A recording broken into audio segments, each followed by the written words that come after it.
So that's why I use that inappropriate expression for the waiting room. My apologies. Dana, try your audio now. How is this? Is this any better? Yes. Okay. I I can guess hear my better. son has the better computer. Yeah. Of course. All right, well, Marion, did you have anything you wanted to say there before Dana got started? No, just that I love having you all here, and I can't wait to get the party started. I can't wait to hear what Dana has to say. I feel we've been isolated way too long. I was actually starting to enjoy the protests, talking to the pro-Trumpers, watching them talk in circles. Okay, well, there's Yeah. there's only 11 of us, so I'm going to leave everyone with a microphone on, and maybe we can have an interchange that way. But if it gets to be too much, I'll mute everybody but Dana. Okay? Okay. Okay. All right. Good evening. Thank you so much for having me today. And I first want to apologize for not being able to make that meeting I was scheduled to be at, not as a guest, but just as a speaker, just go to the meeting and meet with you all. My son ended up getting sick that night, and I totally forgot about the meeting, took care of my son, and then I'm getting text messages when I finally look at the phone and saying, Dana, wait, where are you? So I apologize for that. Oh my mother, goodness. yeah, she was sick for like 3 weeks. I was telling Dee, and Dee knows my mother had been sick, and I really didn't know if she was going to make it. She's had this nasal bacteria for over a year, and she's been in and out of cleaning out. And then she got so sick in February, high fever, loss of appetite, loss of smell. And Oh, wow. yeah, it was really interesting. She just got tested for the antibodies, and it came up negative. So that was really interesting, but she really thought she had corona back in February, and it ended up she didn't. She did get my son sick and then me, and so of course everything happens. So I wanted to apologize, and I thank you for making time tonight. I know we all want to be out of here because I want to hear President Obama also. My son is in 8th grade this year, and he's missing out on his 8th grade activities. His graduation was supposed to be last night, and Springstead was supposed to graduate tonight, the high school, so we all are missing our social activities. My name is Dana Cottrell, and I've met several of you. Some of you I do not know yet. I ran in 2018 for the U.S. House seat, the House of Representatives, our district, District 11. I ran against Daniel Webster. He and I were on the ballot for November. He and I are once again on the ballot for this November's election. We are the only two. There will not be a primary for this race. No other candidate qualified on the Republican side or on the Democratic side. You can write in, but that's usually a non-entity at that point. So we will be on the ballot in November. When I ran in 2018, I didn't have an intention to run. I came back with my son. My husband and I were overseas working for the Department of Defense schools. We were in Germany. And my son had some special needs, and we had a certain school we wanted him in here for middle school. So my husband, he continued working. We said somebody had to make a living. He went off to Okinawa to work and continue working for Department of Defense schools teaching, and I was back here, stay-home mom, loving life, just, you know, being home, taking care of things, take care of my son. He was going to school.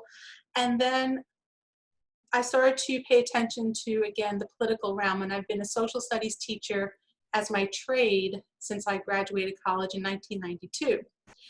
And I was not happy with the state of politics in our country. I was not happy, of course, with the election in 2016. I started to look at our representative in Daniel Webster, and again, was not happy with his voting record or with his priorities. And I started to look at the people who were running for this position, trying to get into the primary, and there were about 5 other people. And I went to go listen to them speak and hear, and got back involved in the Democratic Club, and I thought, I can do this better. And I also felt that we needed a representative who was a member of the middle class. I felt we needed a representative who understood what it is to be a working American. I also felt that we lost touch with what it meant to be a public servant. And we were in the middle of the Me Too movement, and I wanted to make sure that women's voices were heard. There were a lot of reasons that went into this decision, and Dee is running for the state house, the Florida House in District 33 in the Villages. And Dee and I met through this process, and we were talking the other night about why we run it and why we're doing this. And we want to be there for other people. We want to serve. We want to do what's right by the people of Florida, to represent, to be there for those who need it. And I was asked a question once, and they said, well, with this idea that you have, what's in it for me? And I said, maybe nothing, because maybe you don't need it at that point. I said, government is service, and government is to provide for the people. Government is there not to just say, okay, it's all about the me, the I, it's about the we. And that's my ideology, and that's my philosophy. And maybe coming from the profession of being a teacher and in service, I think that public policy should also be service oriented. That's what you're there to do. You're there to serve people. And that is my whole philosophy. So now then you ask, well, what are your leanings? Where are your political bends? Where do you fall on this spectrum that we have? And one of the things that I realized, and I always say this to my students, is the only person you will agree with 100% of the time is yourself. So having said that, we have to understand that we will always have differences of opinions. We're never going to be fully in 100% in agreement with everybody's ideas, but we have to be willing to listen, to hear, and then make a judgment or decision on what is best. And what is best for one may not be best for the other. So it's such a balance that you must walk when you serve and you run, and even in teaching and dealing with the children in the classroom. Where do you strike that balance of need for all? And that's what I think we're missing a lot in our partisan politics today. So much about rerunning for office and getting for me or the I, instead of being there and supporting for the we. So my leanings and where I would vote. Everyone wants to know, what would you vote for? How would you vote? Where are your opinions on these kinds of things?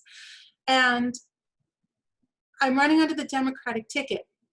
One of the things that I believe we need to do to get politics back to center, back to a place where we can actually move forward in our country, is that when we get elected as public servants, maybe we should drop all political affiliation at that point. When you are in your representative office, you are not affiliated with any type of party. Because what happens then is that you are representing a party, you're not representing the people. One of the things I think that Congress needs to do, and I will push for this, is that the majority party cannot have a stranglehold over the politic. You have to allow for the minority party to have a say also. So, and people say, well, you don't want that, because if the Democratic Party gets back into power, then the Republican Party gets a say also. What I want to see happen is that every time bills are brought to the floor, whoever is in the majority brings 2 bills to the floor, but then the minority gets to bring 1 bill to the floor. So it's a 2-to-1. So we won't have a pile of bills lined up in either house. And then somebody said, well, then you'll be on the record for voting for or against a certain bill, and people will know your voting record. And I said, that's what we are there for. We are there to vote. We are there to say this is what we would vote and how we would vote and make a decision. But our whole country, I believe, has stalled. I look at some of the people who are serving right now and the stimulus package that was passed yesterday by the House, and President Trump turning around and saying that bill is dead on arrival already. And it just angers me to know and to hear that, because he does not want to see the protections in there of voting and mail-in balloting. And you started the meeting talking about, you know, no more social isolation and talking to Trump, people who are supporting Trump. And I keep trying to question and wonder to myself, being out there on the road and talking to people and running for office, how did we get so divided? How do we see politics so differently?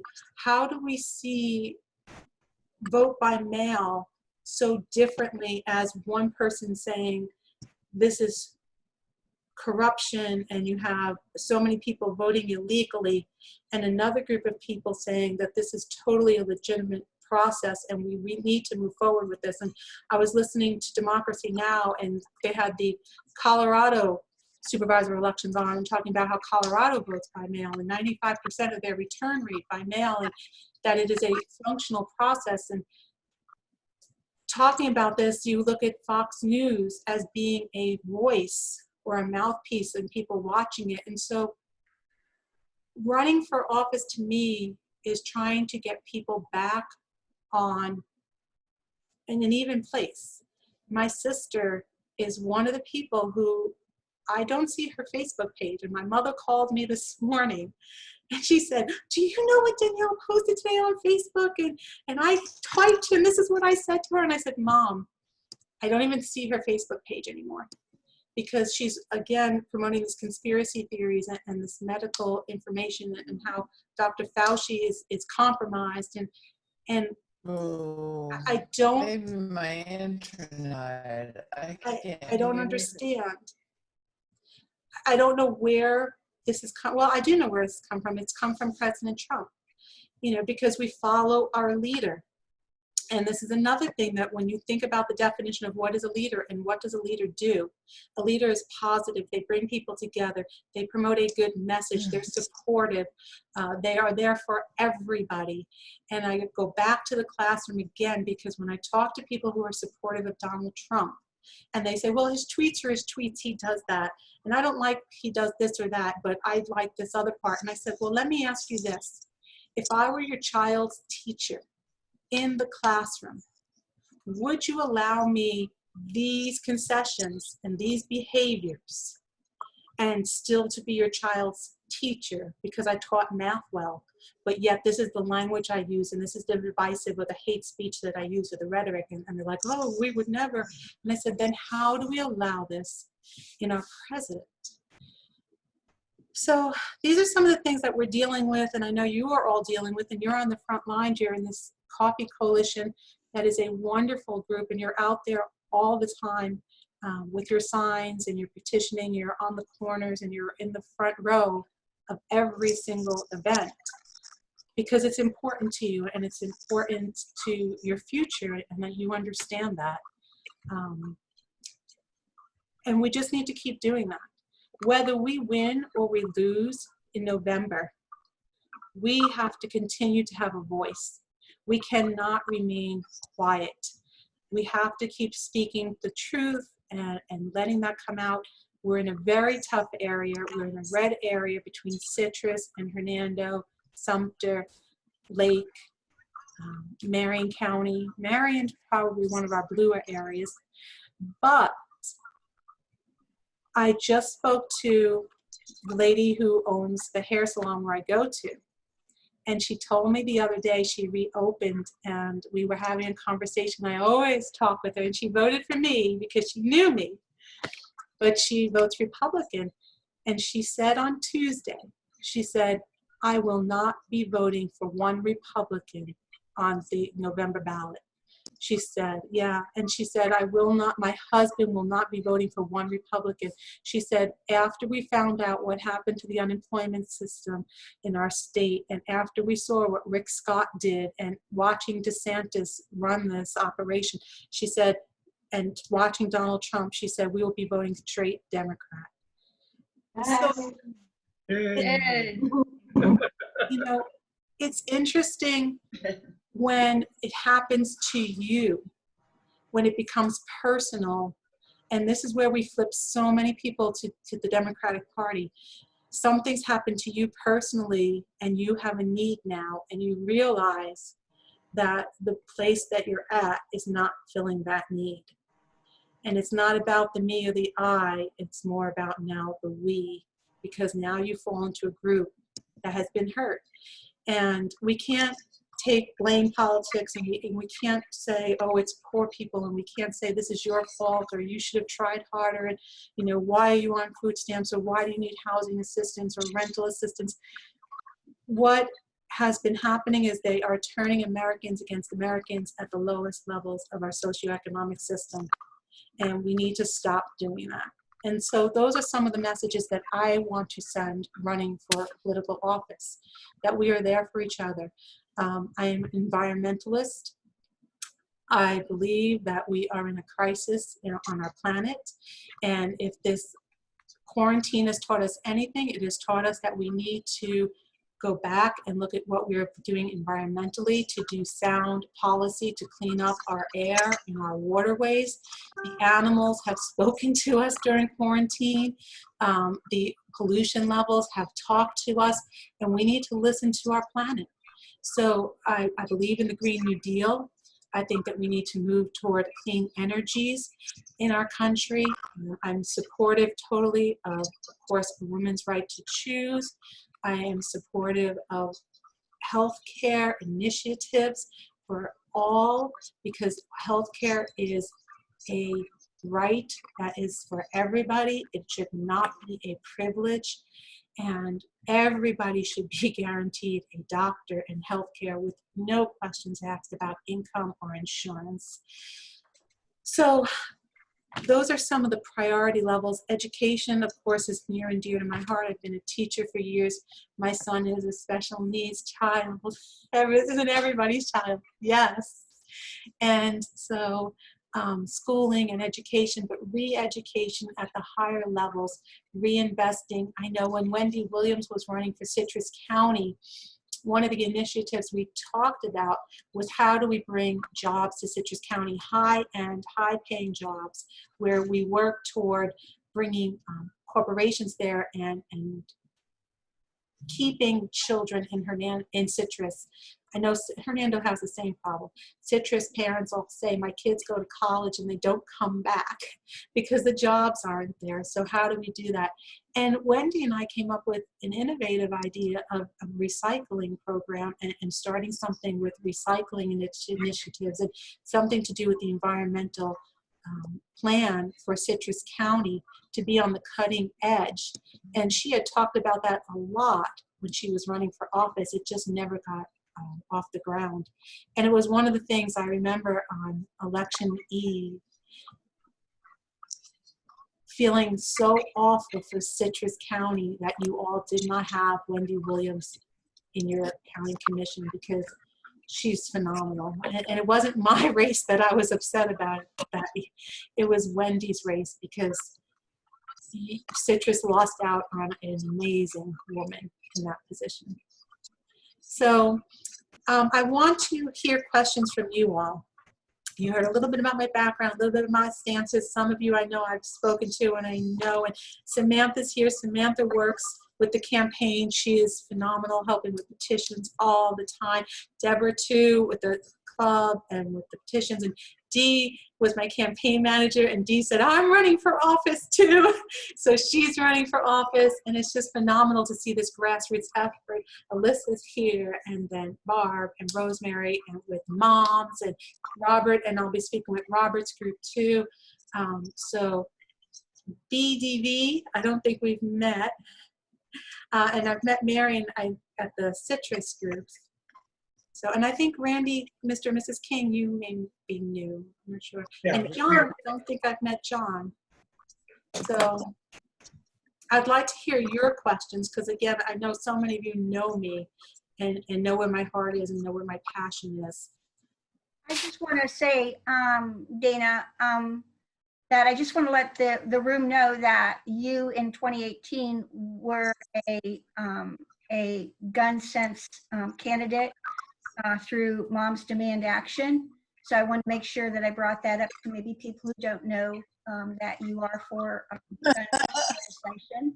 And I am going to stay on mute, Dale, because I got airboats here. So on mute. Yes, I am for the guns, for Second Amendment. I believe in the Second Amendment, we have our right to own guns. As a history teacher studying the Constitution, teaching the Second Amendment for years, I don't believe that the founding fathers had any intention of the armed encampments that we've become with assault rifles, with the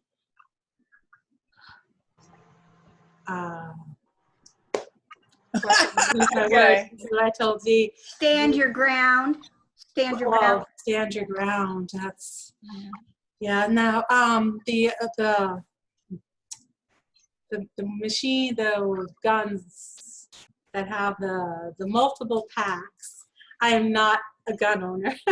My dad was a cop, and my dad taught us gun safety and guns go away. And so I've never actually even shot a gun, but I'm against silencers. I know they want silencers to be legal, and the bump stocks, and I just those are the things I do not understand. So I understand that we were an armed militia when we surrounded our nation, and we did have an armed civilian population to support and found our nation. But I keep telling people who are in armed camps, I said, if you ever wanted to rebel, because they're like, well, if the government, we have to be able to rebel against the government, if we have to, fight for our rights again. And I said, well, if you think you can defeat the U.S. Army this time around, I think you have another thing coming to you. So, yeah. I'd like to comment, Dana. Sorry, I feel like I interrupted you, but I just want to explain to everybody what a gun sense candidate means. And Dana was a gun sense candidate in 2018, and I guess by now it's happened for 2020 that you've been approved. We haven't heard back yet. Okay, but you're in process. You will be, just by listening to what you say. A gun sense candidate is a candidate who applies, who is approached by Every Town for Gun Safety, and Moms Demand Action for Gun Sense is an affiliate, an offshoot of Every Town for Gun Safety. And so in 2 years ago, the candidates themselves had to reach out to moms to ask for the distinction. This year it was done differently. The candidates were approached by Florida moms and each state across the country, depending on the state, and given the opportunity to apply, which Dana has done, Dee has done. Unfortunately, your opponent, Daniel Webster, has not applied. I'm sure he has an A rating by the NRA. He did the last time I looked. But it's equally important to get gun sense candidates into the Florida House as well as the United States House, because what it means is exactly what Dana said.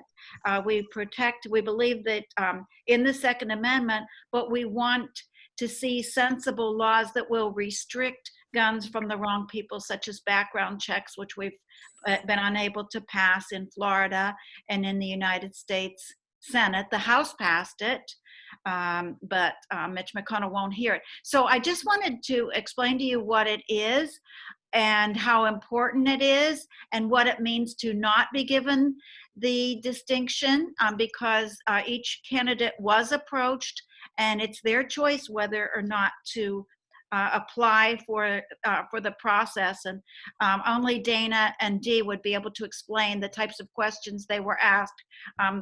Private citizens and organizations don't need to know that, but we're so proud of you that you've done it. And I only wish we had a way to do that with our county commissioners and our candidates for sheriff. And unfortunately, we're going to have to hold them to the wall with the questions we ask of them. Thank you, Dana, for being such a strong supporter. I'll mute myself again. Oh, no, it's not comments. The other thing, and it's D2, and I know D's in the villages, but if you're looking at your state reps running, the open carry laws that are coming through, and then reciprocals to state open carry, I'm opposed to both. Yeah. John, I know you had a question. My name is John Ivans. I just moved to Crystal River in July of last year. I'm a retired psychology professor and an Air Force veteran. And I am working with Dale to try to organize a Veterans for Peace chapter here in Citrus County. And I have a question. Do you know that there's a Veterans for Peace chapter in the villages? I did not know that. Yes. I've gotten some names of people that maybe I thought might have been. And I saw a picture of someone with a Veterans for Peace shirt, but I didn't know that. Do you know the people involved? I have their information, and I can get that to you. I'll get it to Dale first. Do you know the name of the president of the group? I'd have to research it. I don't think I know the name of the president. They're always at the Dem Club meeting. Right. But they're definitely very active up there. Yeah, they're very active. So I'll get you the That's name. good. Okay. There's a person who's on the board for the national or the international organization now. That's from Jacksonville. His name is Willie Hager. And there's a group for Veterans for Peace on Facebook. But did you want to hear my question? Yes, please. Well, with the various social distancing directives and advisories that we'll be looking at as we approach the November election, how do you hope to work with those advisories to campaign? Well, we were going door to door, and I don't know how much you're involved in canvassing or campaigning or pulling numbers and statistics, right? When you run for office, you become a data analysis statistician. So we look at numbers and we look at targeted groups of who we're going to try to hit to flip. And we get these numbers and then we get these informations from the state database.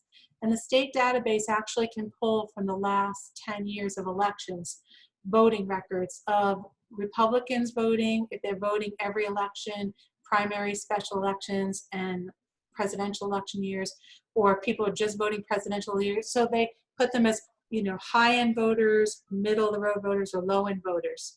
And then we know their party, whether they're Republican, Democrat, MPA, Independent. So what we did in 2018 is we did a lot of targeting of women. We did women Republicans, and we did MPAs. And then we did targeting specifically MPAs, high-end voting MPAs, so people who are voting continually, to try to bring them out to the poll, to get them familiar with our name and to reach out to them. So we did a lot of postcard parties.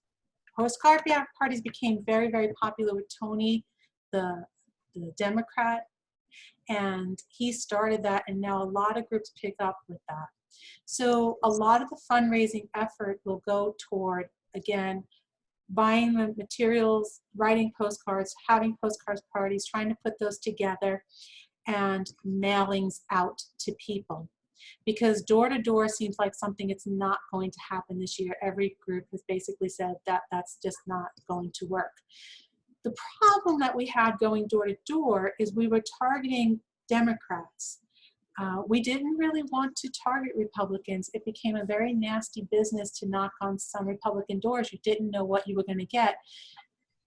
And it was also interesting because Republicans can be gun-toting. And we've seen some of that lately. And you don't want to put people at risk when they're canvassing. You want to have a very safe environment. You want to have a positive experience for them. So, but without doing door-to-door this year, and that's what we did a lot in 2018, but what we did is we found out we were hitting the same doors over and over, trying to get out the vote. Now, it was very successful in that Wendy Williams pulled almost 41% of the vote in Citrus County, which is phenomenal. So again, focus in on your local successes, because when we're running Congressional District 11, you ask anybody who's your current congressman and they don't even know Daniel Webster's name. It was something that we would start with at the doors is, do you know who your congressperson is? And the Congress, what are you running for? And I mean, even me talking to people at the doors, it was like, well, where would you work if you ran for Congress? Like people are so disconnected with what is our system of politics between the local, the state, and the federal system. They really don't know. And you will I remember Chris Stanley from Sumter County said to me, she said, once you start to see the same people, Deborah and Sam and Rosemary and Lisa and Dale, and, you know, over and over again, and now Robert's in with us, she said, you will see maybe 1% of the electorate. And then other than that, it's just trying to reach out and getting your name out there. We don't have enough money. We did do some TV advertising, but not enough to overwhelm the census like Mike Bloomberg did. All my students knew Mike Bloomberg was running, right, for president. They're like, oh, who's running for, oh, Mike Bloomberg, he's on every channel. But we don't have enough money for that. We are running a very grassroots campaign. We're not raising millions of dollars. Somebody said to flip a district in District 11, it would take $5 million. Well, to me, that's just, first of all, disgusting and outrageous. But second, nobody's willing to donate that or give us that money. And that has to come from large corporations or large groups. We're not going to raise that individually from us. There's just no way we can do it. We raised $82,000 in 2018, and I thought that that was phenomenal. We did a great push, a great effort, getting our name out there. And I say we because this isn't just about me. This is about all of us. You know, we're all vested in this for the positive change we want to see for our country. So we were able to increase our percentage points 4%. We went to a 35, right to a 36% range, up from a 31% range of the last two congressional elections from 2016 and 2014. So we thought that was a huge success. We thought that increasing 4 percentage points is statistically significant. And so we got a name out there. We didn't know if we had the Trump effect, and we're hoping to have more of that this time around. But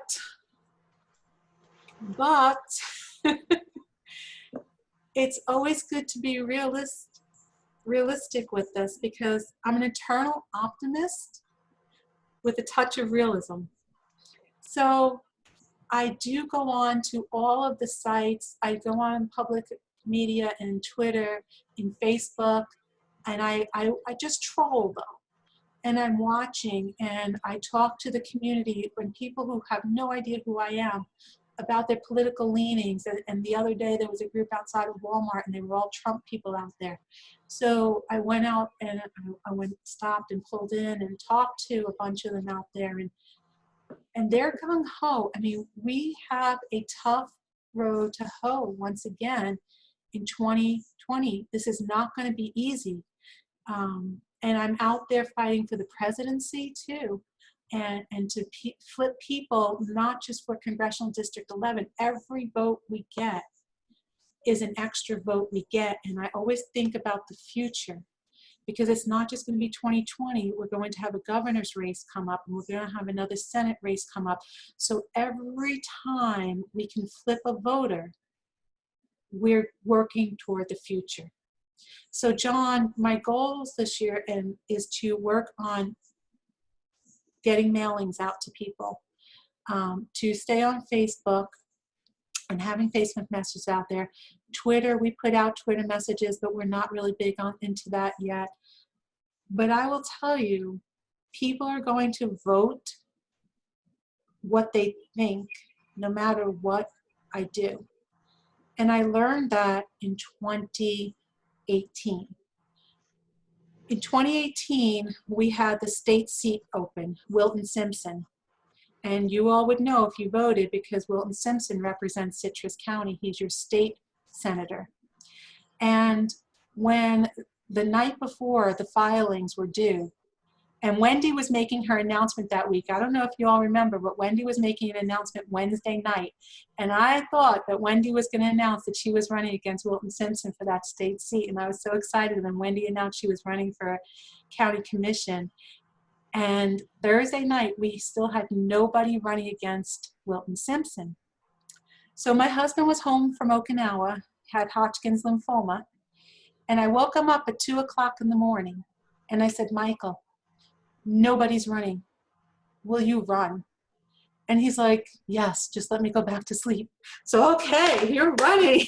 2 o'clock in the morning, I'm on the state side, I'm filing the paperwork, I'm getting all, he wakes up at 9 o'clock, I'm like, get in the shower, let's go, we gotta go to the bank, get your account set up, he's like, what are you talking about? I said, you're running against William Simpson. He's like, I have cancer, I'm going through chemo. And so it didn't matter. He ran, and he pulled exactly what he would have pulled, and he could not run. He made $2,000, I think, and half of that went to filing fees. So he pulled the same amount of votes, whether he would have been out there going crazy canvassing, and it was a wake-up call for me on people who were voting party line. And people don't know what they're voting for.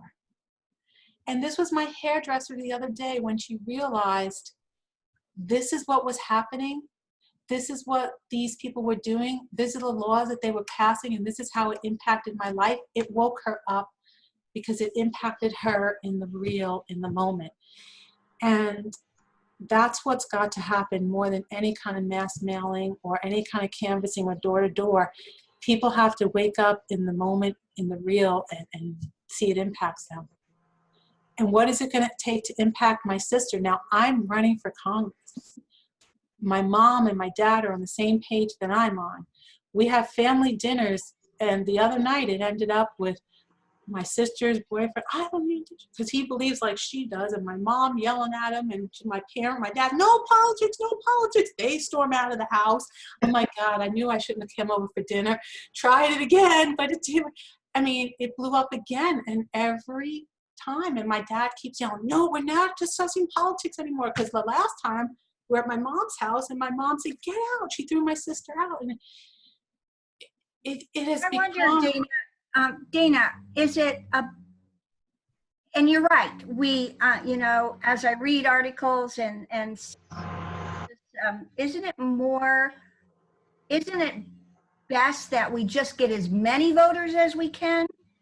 Shouldn't that be where we're focused, rather than trying to change people's minds to get more and more people to vote, as the Republican Party tries to keep us from voting and shut down our United States Post Office? And I think those are the things we need to kind of center on, don't you? Well, that's why a lot of times what I ask people to do who want to volunteer for me is I ask them, please join your local Democratic club. Your local Democratic club has a lot of resources, a whole heck of a lot more than I have in getting out the vote. And so, like, I have a core group who volunteer and work with me, and we do fundraisers, and we get out there, and we put the mailings together, and we do those kinds of initiatives. But everybody else who comes in, I ask them, please join the party. Go out to the meeting, go out to the club, go make those phone calls, because the phone calls are targeting vote by mail. The phone calls are targeting you to get out to vote, telling you when the elections are, getting you rides to the polls if you need your rides to the polls, and doing postcard parties. So they target their postcard parties, and your local politic knows what you need. And so, John, that's a lot of what I want to see everybody being involved doing, is getting involved locally and talking to your friends. It's what we do word of mouth that will make all the difference. Because like I said, making $80,000, we're not going to make a huge impact in articles and newspaper, but even the newspapers don't cover it. I mean, even Citrus County, I already tell you, they're going to give their endorsement to every Republican running. Yeah, and this is Samantha Carter, and I just wanted to say that right now, the Democratic Party here in Citrus County, I've signed up to do vote by mail canvassing, and whereas, previously before COVID-19, I was one of, like Dana, I would be knocking on doors, but now I'm sitting in my office and I spend like 2 hours on a weekend, just calling. Now we call and canvass. And we have a script, and the script basically is like, are you still voting Democrat this season? We want to take the temperature of whether they are going to vote Democrat and whether or not we can help them register to vote by mail. But in addition, I am absolutely sure to mention Dana Cottrell, and it's such a great opportunity to be talking about Dana. So that, that just to support what Dana mentioned about joining that initiative here in Citrus County. It's wonderful. And you do it in the safety of your own home as well. I know Dee loves to write the postcards. I'm terrible on the phone. I talk all the time, but I'm just like sometimes awful on the phones but doing that and doing the postcards and getting involved in that. Of course, we have our yard signs that will go out. Yard signs are great. We had a lot of people request those, and those are always fun to put out. And they really do get a message out, actually, the yard signs. And trying to get, again, pulling together from our definitely grassroots campaign here, a movement. And we did have a lot of people volunteer and do video and footage. And like I said, we did get some commercials out, which was wonderful. But it takes an army to put this all together, to put a fundraiser together and get people out to the fundraisers and get the invitations. And then you're asking people with limited means to give again a monetary donation. And this time, I don't even feel comfortable doing that, but it does take money to get elected. So we're in a cycle of we're in this vicious cycle that you have to put this money out there. You don't get elected, and without the money, it's very difficult. But it shouldn't be that way. That's not what our government should be about. Whoever has the most money gets elected. And I think we're seeing that in some of the bigger races, the Lindsey Graham race, and we're seeing that in the Mitch McConnell race, how much money is taking it. And I donate when I can to both of those races because I think it's very important. But truthfully, are we going to flip our district? Probably not. But will we get more people voting Democratic? And that's important. And then will we get Wendy elected in Citrus, and every small indent and every little crossroads we make, we have crossed another threshold and we're making progress. And that's so important. And it really gets me angry because I'm in Hernando County and we've got the biggest number of Democrats in Hernando County of all the counties. And still, trying to get these people out to vote and understanding the importance of it is, when 50% of the American population votes, that's just awful. Scott Baldwin here. Do you happen to know what the percentages of eligible citizens are that did not vote in the last election? I think we're running right about 49% didn't vote. It seems to me that might be the most logical group to try to swing. Well, are they registered? And they can get registered. Right, and that's how do you get in contact with them if you have no contact information? So a lot of what we do in our phone calls, these are all people who are registered, who we have contact information for, that we're doing vote by mail. So other than, getting in touch with people and saying, hey, you should register to vote, you're eligible, where do you find people? Food lines. Yeah, and we do. If you think about it, the people that I know in my neighborhood, the people that I rub elbows with, there are many that are Republican, and they're not going to vote Democrat. And so the people that I know that belong to the two parties, they already know exactly what they're doing. But I think the guy that mows my grass does not know what he's doing and didn't vote before. Now I can talk to him. Where will we find these 49% of the people? Well, actually, I should walk that back and say 49% of people who were registered didn't vote. So where are we going to find people who are going to vote? And that would be new voters and registering new voters. And we do a lot of that. And right now we're not, because nobody's doing that. And the tables, like when this is where I said being involved in your clubs is very important, because when you have the 4th of July parties and the picnics, your Democratic club will always have a booth. And the booth is always registering voters at these booths. And so we're always excited when we get a new registered voter. I worked a lot of tables at the college because the college would always allow the club to come in and set up a table to register college students to vote. So we were always there, and it was always good if I was running for office. I'm like, oh, I'm also running for office. I'm so glad to register to vote. Here's my information, you know, look up and become a knowledgeable voter on who you would vote for. So, but right now, of course, we're not registering people to vote with social distancing. We're just not out setting up tables like we normally would. And I'm going to be totally truthful and honest with you here, and I probably shouldn't. I kick myself later. But this is what it means to live in a democracy. What it means to live in a democracy is to be an active part of that democracy, and not to be passive and pass that responsibility on to someone else. And it always angers me because I'll talk to a voter and they'll say, I don't vote. It's not worth it. It doesn't mean anything to vote. And I'll say, that's an excuse. That's an excuse to push the blame off on someone else than you being an active representative member of your democracy, because the only way a democracy survives is with active, educated participants in that democracy. I said, and you're passing that responsibility off to someone else. I said, we have fought too hard for you to earn that right to vote, and you need to do that.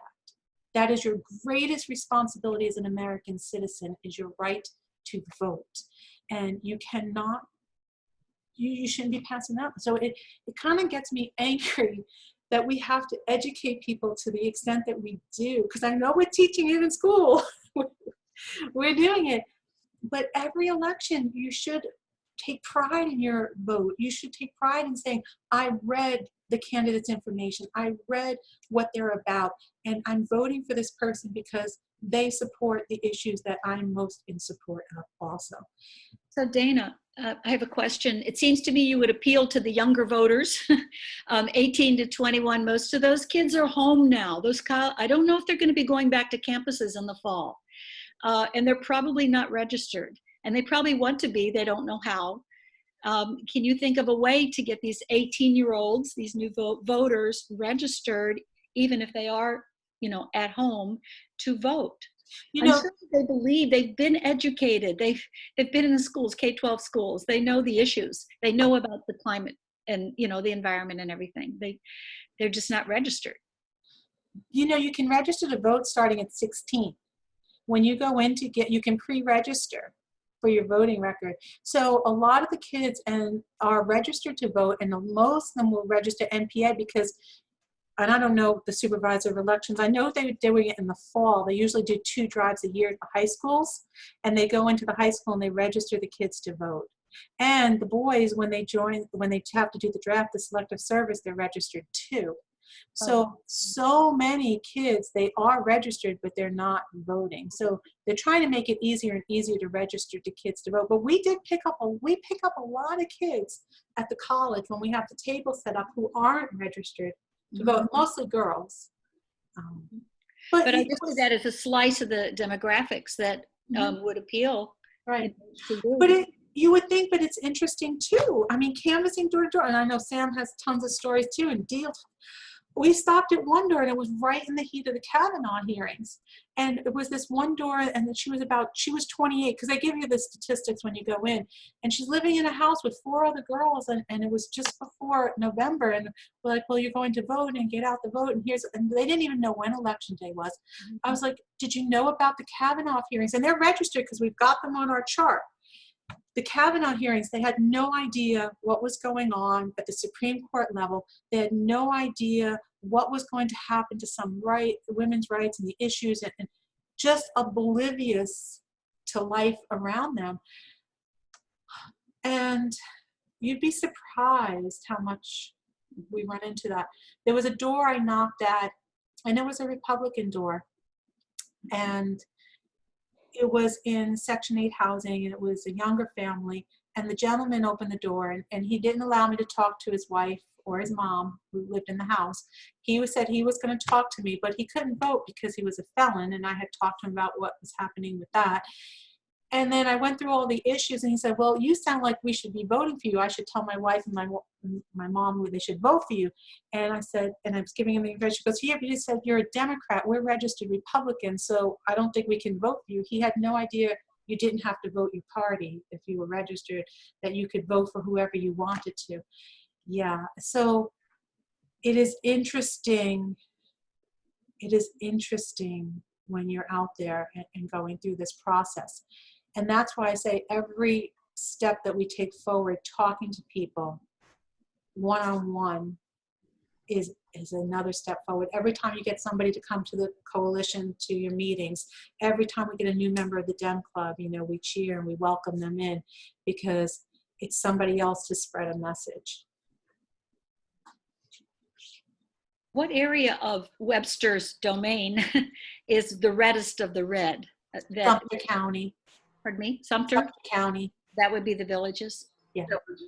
What do we have? I think it's 23,000 Democrats and 52,000. They beat us 2-1, but if you add the NPAs in, we're about 50-50. But of course, we know we won't get all the NPAs. So. And that's going back to John's question. We do a lot of targeting to NPAs. And we, you know, and I was so optimistic. Again, I always overly optimistic. You know, adding Democrats and NPAs, we beat them. Yeah. We beat them in every single county. And by a margin too, especially in Hernando. And I'm not sure what the NPAs are doing, like where they're voting. Of course, you don't know what people vote, but you know, at the end of the day, you're like, I don't understand. Maybe this election will be different. Maybe somebody will wake up. I just listened to President Trump speak, and I just shake my head, and I don't understand how anybody could vote for him. And I posted on Facebook, it was funny, but NPAs would be a slice. There, you have their contact information. Right, and right. On the fence, they're undecided. Right, and we do target them, we call them, we mail to them, we do postcards to them. They don't come out to a lot of meetings. And the other problem is I cannot get to a Republican meeting because part of the Republican bylaws will say in all Republican meetings that they're not allowed to have anybody who's running as a Democrat to their meetings. Oh. But I've had Republicans come up to me and said, I wish I could vote for you, but I'm Republican and I won't vote for a Democrat.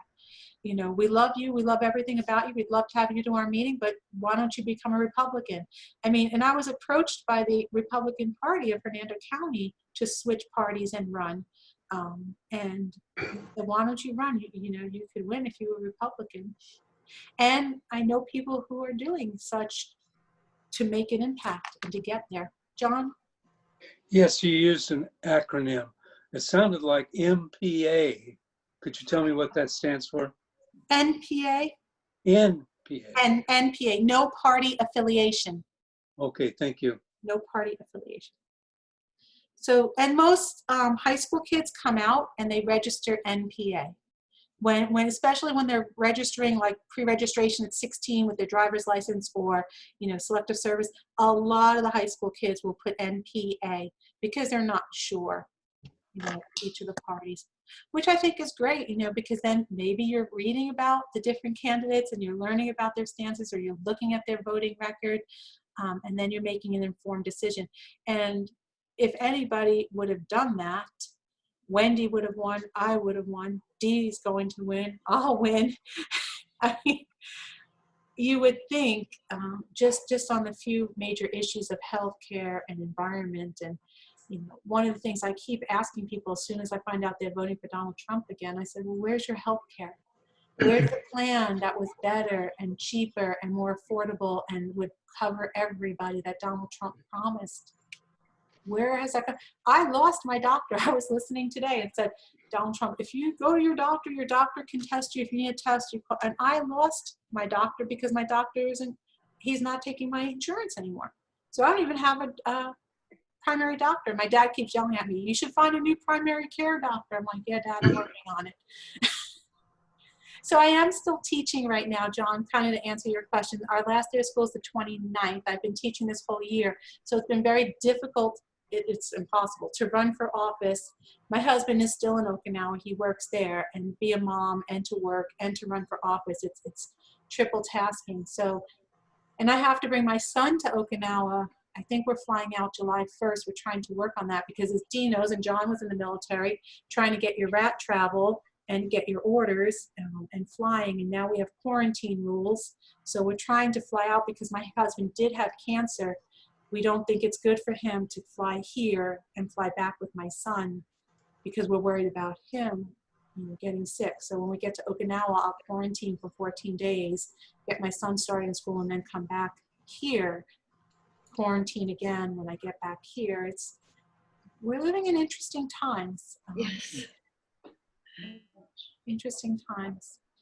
And I hope that people can see, but like I said, my sister, even she doesn't see it. We learned to stop smoking and wear seatbelts. We can do this. That's right. Yeah. How many of you remember? I remember being on my dad's lap and everybody's flipping over the seats in the cars and no seat. I still remember that. I remember the polio epidemic. Oh, my husband's grandfather passed away of polio. Yeah. He was involved in that. It's so glad to meet all of you finally. I never made it to a coffee coalition. I think, when did you begin? In November? The coffee coalition? And so. I don't He know, doesn't somebody else has to answer that. Dale, put on your voice. Yeah, geez, we've been going for a year, I think, or pretty close to a year. Yeah. Yeah. And they Time's do flying. signs and cards and they do rallies and fun So I stuff. put you on Zoom. Well, Trumpy has given us plenty of reasons to get out on the streets, you know. Sure has. Mm-hmm. Geez, I want to introduce you to Bradley, Mr. BDV up there. I think he's coming in from the West Coast, aren't you? Yeah, right now I am. Yeah. I'm in sunny California in the middle of the Mojave Desert. Wow. I'm missing you guys over there. I'm missing coaches, missing Inverness. What's your flag behind you? It's my anti-homophobe flag there. Cool. I love it. So you're in California now? Yeah, yeah. Okay. Is that My brother is in the Marines. He got married last Christmas. Got off base housing, needed a roommate. Who better than family? And here I am. Perfect. Yep. Nice situation. We've got your vote here in Citrus County. Oh yeah, definitely. I mean, as far as local votes go, as far as presidential candidates go, might be an unpopular opinion, kind of Bernie or bust. Oh. Oh, So yeah. what do you, well, But it depends. I could change my mind. Well, to start, I just have two words for you: Supreme Court. Mhm. yeah. But is that what Bernie wants you to do, Brad? What would Bernie do? Does Bernie want you to go off on, and circle up your wagons off on the side somewhere? Just a question. I mean, I honestly, I probably not, but that's okay because, I mean, to me, Bernie was the lesser of two evils. And I feel like sticking to lesser evilism has only ever shifted the Democratic Party to the right and shifted the country as a whole to the right and made the Republican Party more fascist. Unfortunately. I agree. Everyone has to do what's in their heart. Elizabeth Warren, Yay. I wanted to cry. So I understand where you're coming from, and I will tell you, the Tara Reid stuff has really shooken me. I just posted something too about that, an article, and been reading and researching a whole bunch. And being a woman and having the Me Too movement, she had enough time to come forward during the primaries. I don't know why, and that's what I would ask. Why did you wait? If you were really not having him as president, you should have come forward. So that really shook me. I feel like if you're in that kind of position, though, I can't fathom how hard it would be to come forward against someone like Joe Biden, a former vice president, someone with so much political power. But she could have come up during. It should have been. Yeah, He had less power running in the primary. that's right. So Yeah, well, he almost lost. And she could have come out, she should have come forward then if she was going to come forward. He was on life support. but there's a lot of writings that have come out since, and PBS, if you're on my Facebook page, just read it, because PBS did a really good in-depth investigation into staffers and questions, and it was a very honest look, and it was kind of brutal to Joe Biden too, about touching and how he would, with the hair and the shoulders and stuff, and he's come forth to talk about how well times have changed, and yeah, that probably wasn't appropriate now, but times have changed. Things are different, and I think it's a distraction.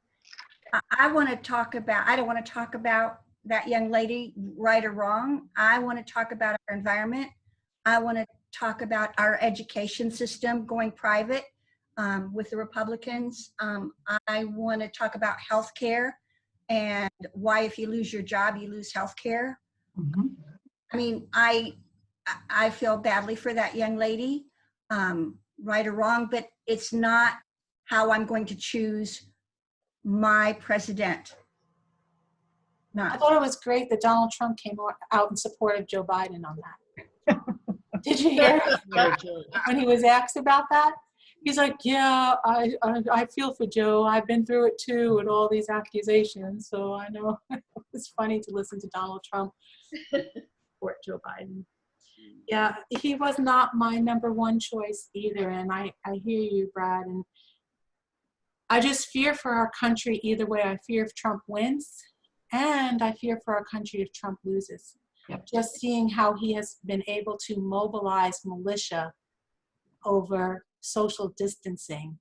I fear in November, if he loses, what he's going to say to people to mobilize them to the streets, saying this was a fake election and vote by mail was all for it. He's setting it up. He set it up before he won in 2016, saying if he didn't win, the election was fixed.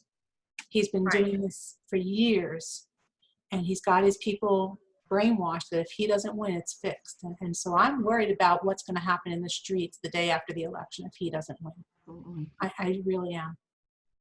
Agreed. The army, we need the army. I have a question for Brad. Yes. Will you be coming back to Citrus County or thereabouts before the election to help us with the campaigns? I mean, coming back to Citrus County, like long term, it might be about a year, but I'll probably be visiting like in between now and by the time I move out of California. So Brad, you see, you're young, right? We're all like, we need young people. Yeah. So we jump all over the young blood. I want to hear your advice, Brad, on how to rouse the youth, of Citrus County. What would you, recommend? Getting everyone under 25, 18 to 25. I wish I had an answer for that. I don't. I think that unfortunately a lot of young people are just sort of apathetic about politics, and but I think that there's hope. I think a lot more are,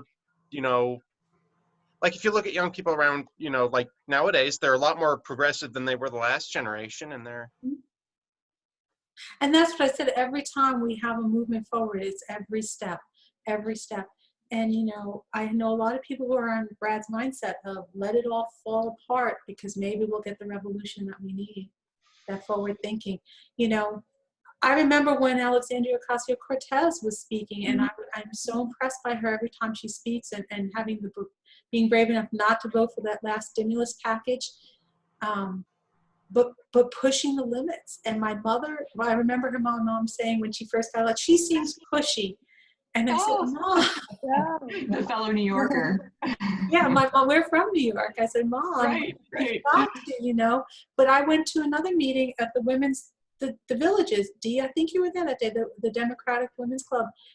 And I was talking about the squad, Ileana Omar and Alexandria Ocasio-Cortez, and I had a couple of people after come up to me and be upset because they weren't happy. It was right after the controversy about saying that they were anti-Israeli, anti-Jewish, and some of the comments that were made because it was about supporting the Palestinians and what was going on in the West Bank and the Gaza Strip, and calling attention to that plight and the funding and the lobbyists in Washington of the Israeli government.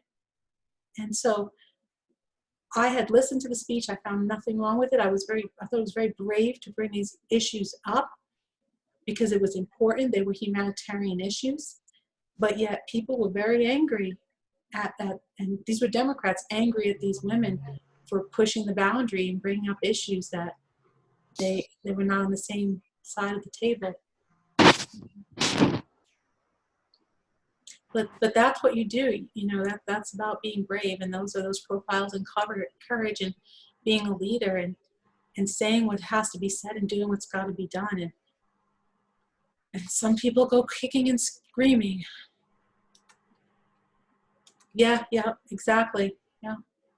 I'm reading the comments down here. Yeah. I mean, and it's not, and again, this goes back to what I said at the very beginning of the night. It's not about being pro-Palestinian or being pro-Israeli. Is it about being pro-human and striking a balance?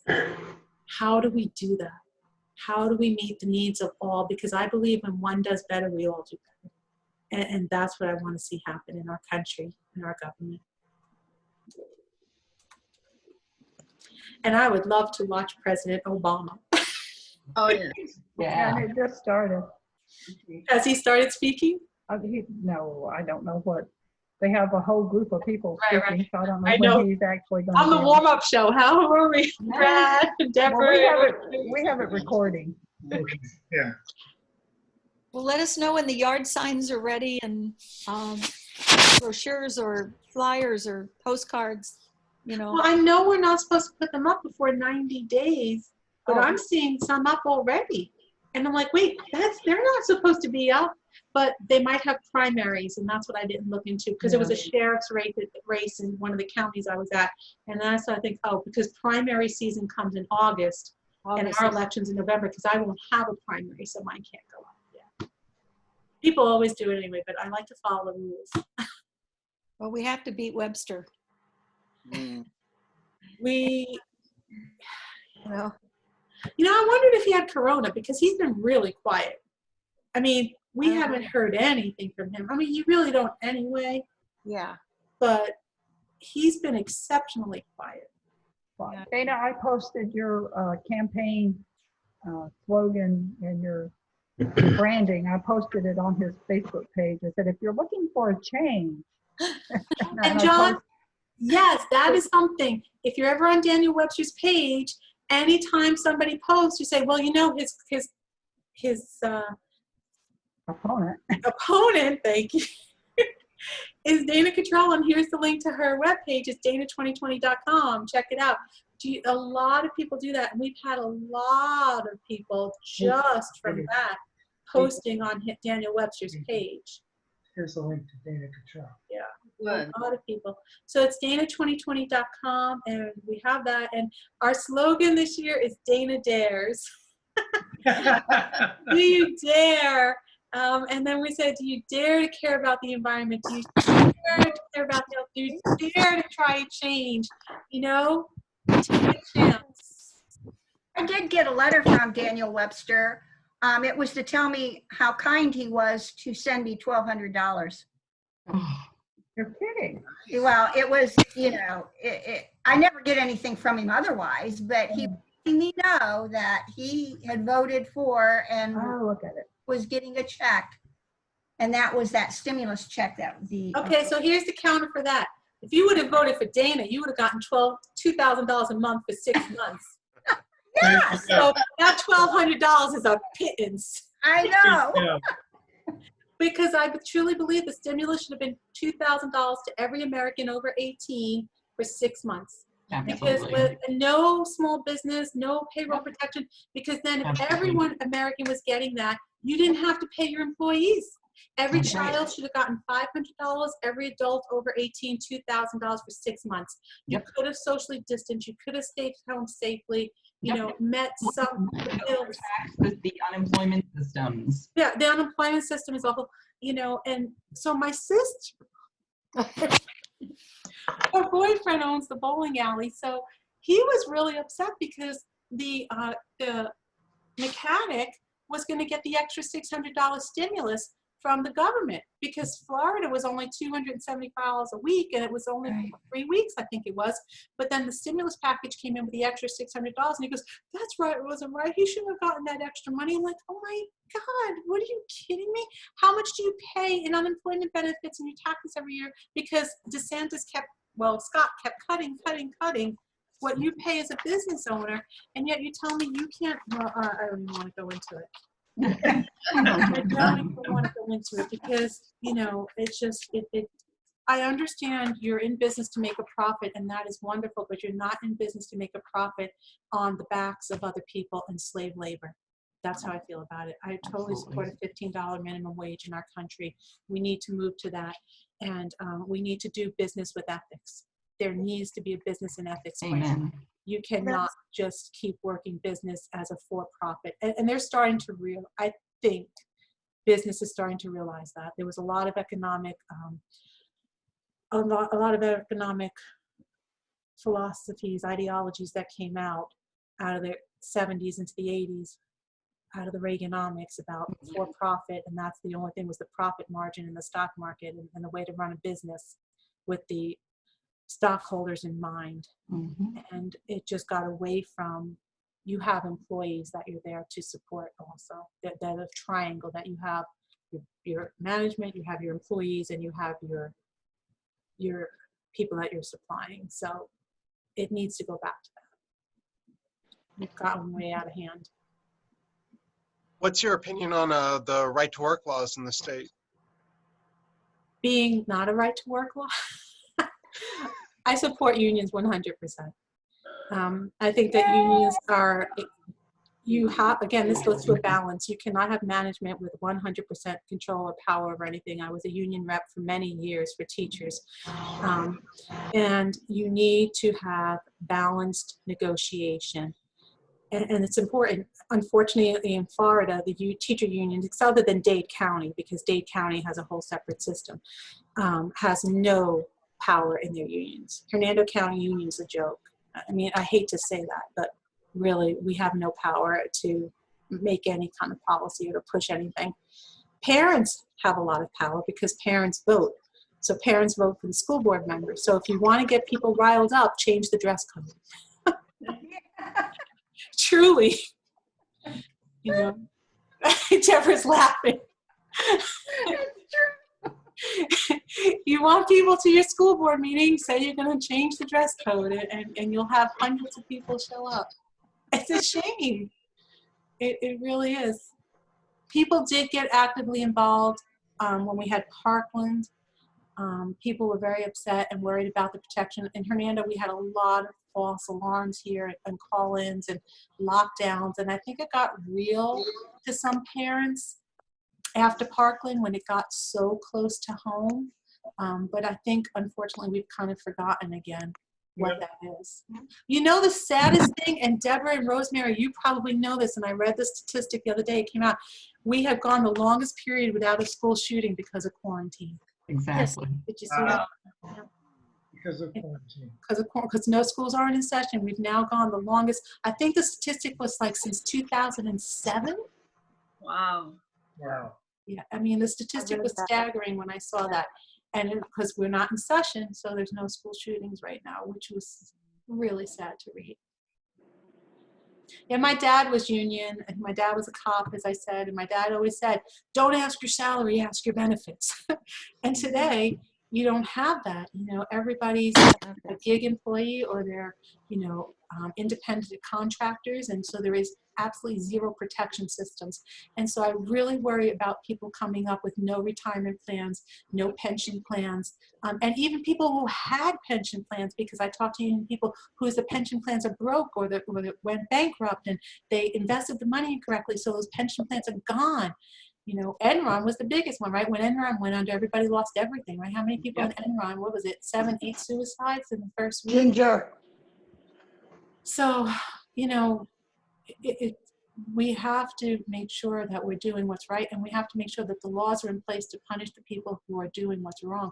I mean, watching Manafort walk out of jail with that smirk on his face on Friday just disgusted me. You know, it got me so upset to see that. You know, we can't. I have one more question. With the quarantine, I'm going to vouchers. That's supported by state sales taxes, right? Are schools going to be going broke? Are teachers worried about job security? And what is the future of vouchers? It seems to me that public schools are really going to be hurting in the fall if they're even in session.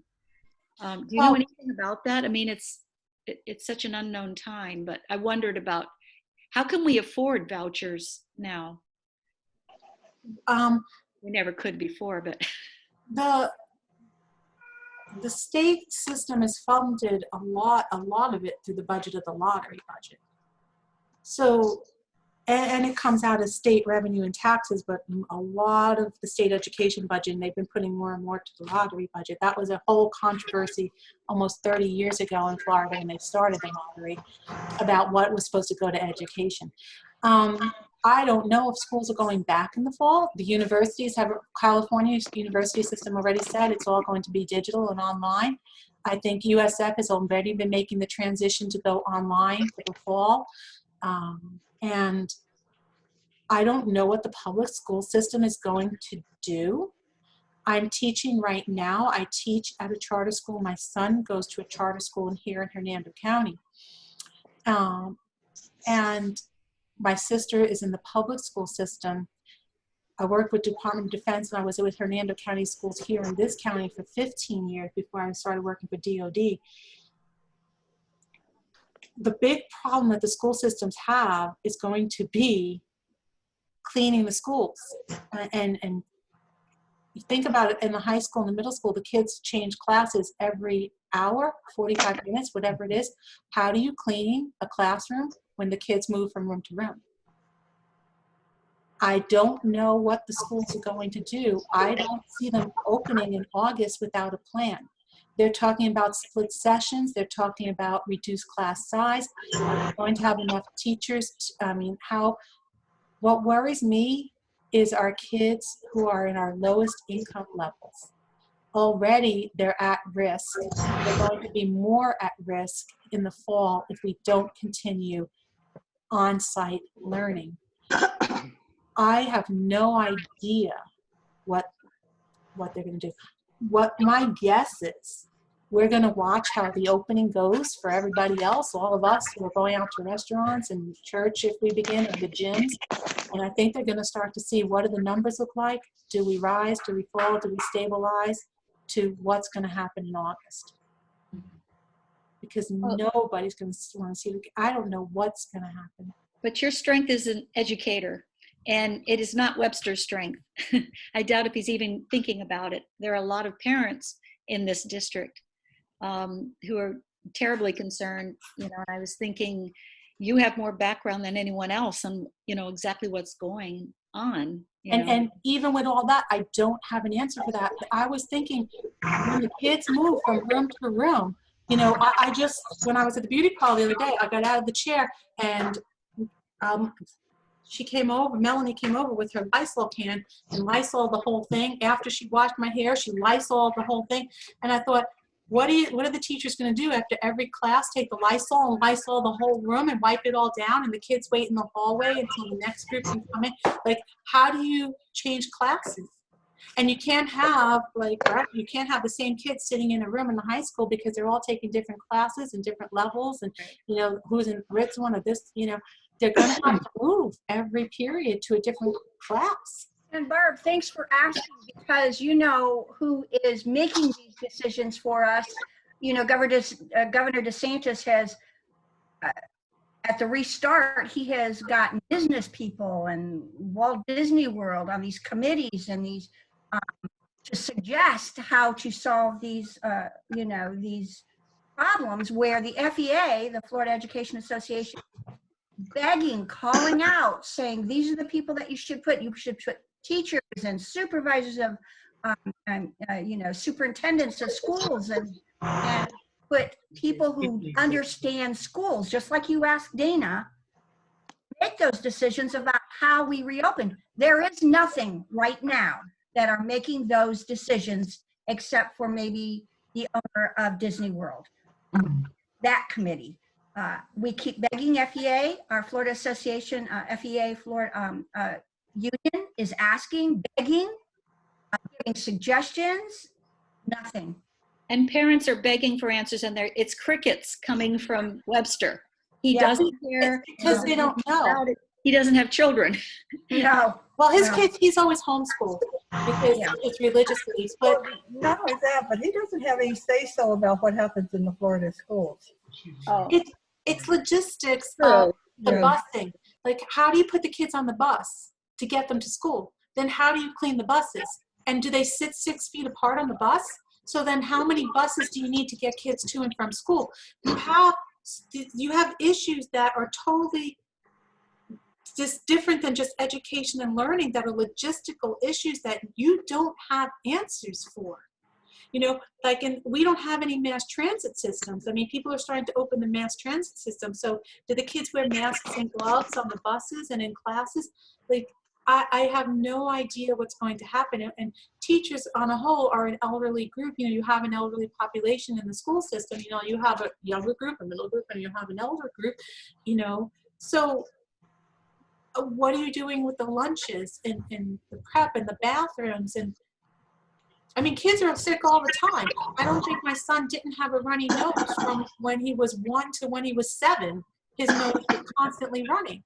So even before we left, because remember when my mom got sick, my son got sick, I got sick, I missed your meeting, but then I gave it to all my kids. The week before we went into quarantine, I was like, all I was telling my kids was blow your nose, go wash your hands, blow your nose, go wash, and I teach 7th grade. Blow your nose, go wash your hands. Everybody was sick the week before we went to spring break when we started the quarantine. But I think this is the background that you can bring that no one else can. And it's a national. Listening to Dana Cottrell, she's running for county commissioner. Oh, sorry. Okay, sorry. No, and I don't have the answers to this. I don't have the answers, so maybe DeSantis doesn't want to deal with it because he doesn't have the answers either. I don't know what they're going to do, to tell you the truth. But I will tell you, my son absolutely hates being home. Yeah. He absolutely hates it. And I miss my kids desperately. Thank you so much, Dana. I'm going to sign off. You have my vote, girl. Thank you, Deborah. See you. Yes, we loved having you, Dana. I love being here. Actually, I'm so glad we're doing Zoom, though, because it gets me to the meetings, which is wonderful, which sometimes I can't travel right now. Yeah, and all the money you save on gas. That's right. Well, I have an electric car. Really? Oh, that's so cool. Yeah, when we had to get a new car, and so I was going hybrid, and I told my husband, I said, no, let's just do it. I said, yeah, well, we skimp on this or that, but you know what? It was important to me. Right. That's really neat. So one of my goals is we need electric cars for everyone, because I like seeing the sunshine, and I like seeing the Taj Mahal, and I like seeing no smog pollution. Those pictures were amazing around the world. Thank you, Dana, for your time this evening. Oh, thank you. I think I need to sign off right now. I'm getting a little bit sleepy. Enjoy President Obama. It'd be nice to hear somebody speak intelligently. Oh, and complete sentences? Yes. Oh my goodness. Yeah, thank you so much for joining us. Thank Good you. night, everybody. Good night, Okay. Dana. Good night, Okay. everybody. Thank you, Dana. Bye. Well, thank you, Mary. Thank you, Samantha. Thank you for setting it Thanks, all up. Dana. My Out pleasure. in California. Oh yeah, was a nice group. Good night, Mr. and Mrs. King. Good night. Good night. Okay, good night. Good night, everybody. Good night. Sam,